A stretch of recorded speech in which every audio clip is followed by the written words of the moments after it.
in the new CBS News New York Times poll, it's Clinton's popularity that has taken a hit, allowing Trump to open up double-digit leads among independent voters and white voters.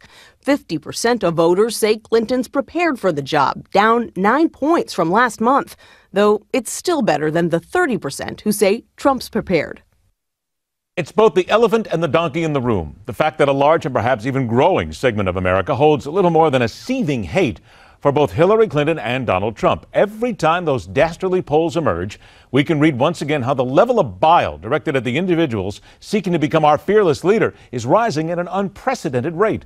So what, if anything, is anyone doing about it? Are we not a large and great enough nation that if we really hate the people we're voting for, we could come up with alternatives by now?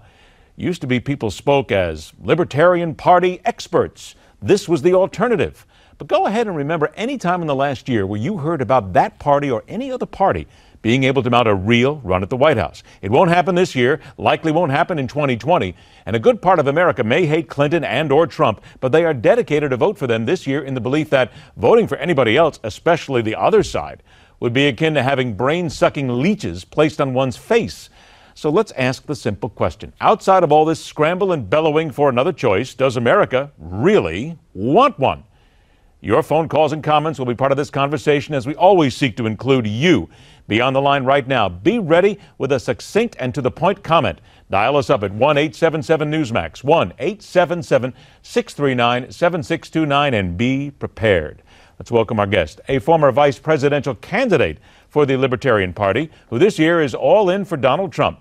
Best-selling author of the new book, Angry White Male, How the Donald Trump Phenomenon is Changing America and What We Can All Do, Allyn Root joins us on the show.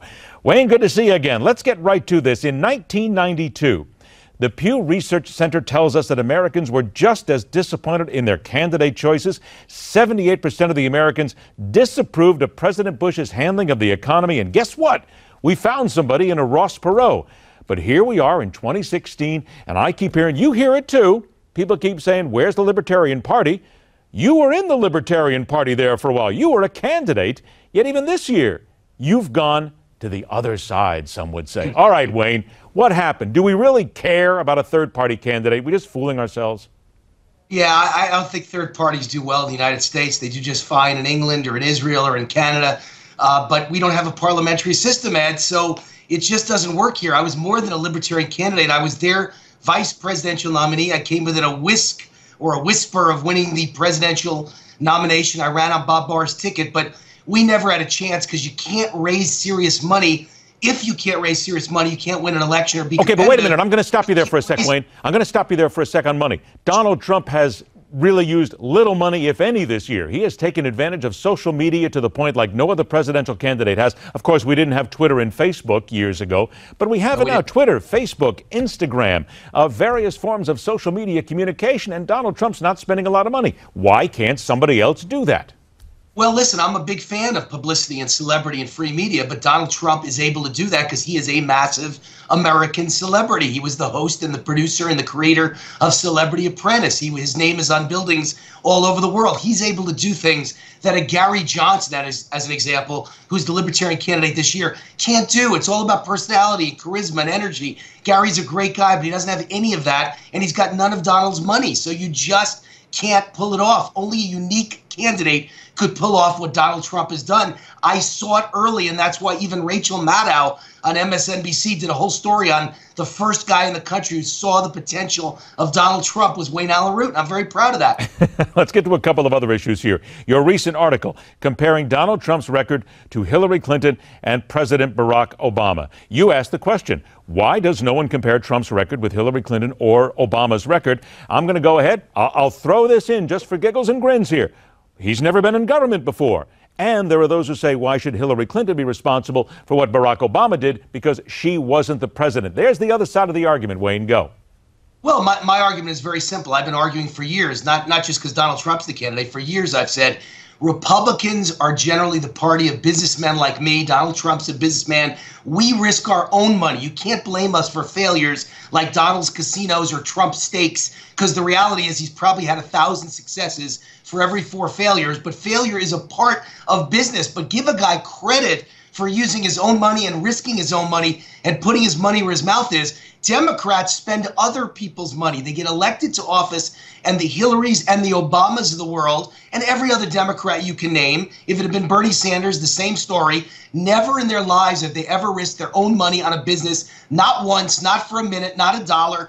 They risk trillions of your money on wasteful government programs that never work, and they blow all your money after they, I believe, stole all your money with high taxes and terrible regulations, and the money's gone and you don't have it anymore that you've worked so hard for. I always choose Republicans, or at least the more conservative, smaller government side of the aisle for that. 2 minutes to go. Donald Trump has said that he would like to stop being the attack dog, and he wants to basically stop the mudslinging. He said this when he was on Fox News last night. Here's what he said.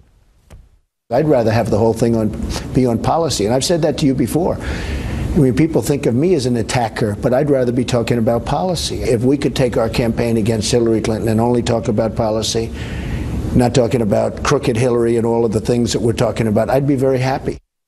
All right, Wayne, Donald Trump seems very comfortable going after people as an attack dog and insulting them. That's just the fact. And there are some people who say, don't stop now. It's gotten you to this point. Don't move to policy. What do you think?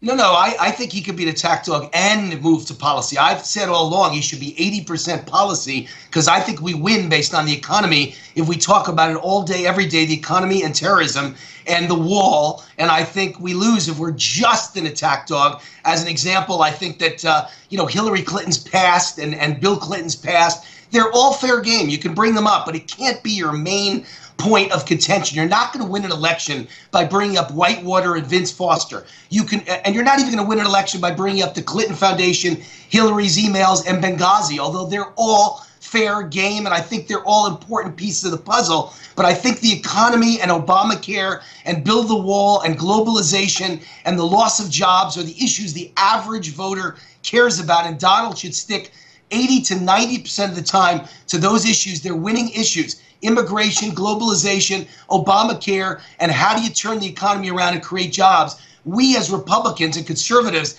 have great answers for that, and Democrats have wrecked the economy. Business isn't working. There are no jobs except for... I'm out of time. Yes or no? Is Mike Pence a good pick for VP for Donald Trump? Yes or no? Sure. You got to win the Midwest to win the election. Mike Pence. There you go. By the way, the book once again is Angry White Male: How the Donald Trump Phenomenon is Changing America and What We Can All Do. It is a book and a subject that we are going to discuss down the road, because it will absolutely continue to be a part of this conversation heading towards November and the election. Wayne Allyn Root, thanks so much for joining us, my friend. We'll talk to you soon. Thanks, Ed.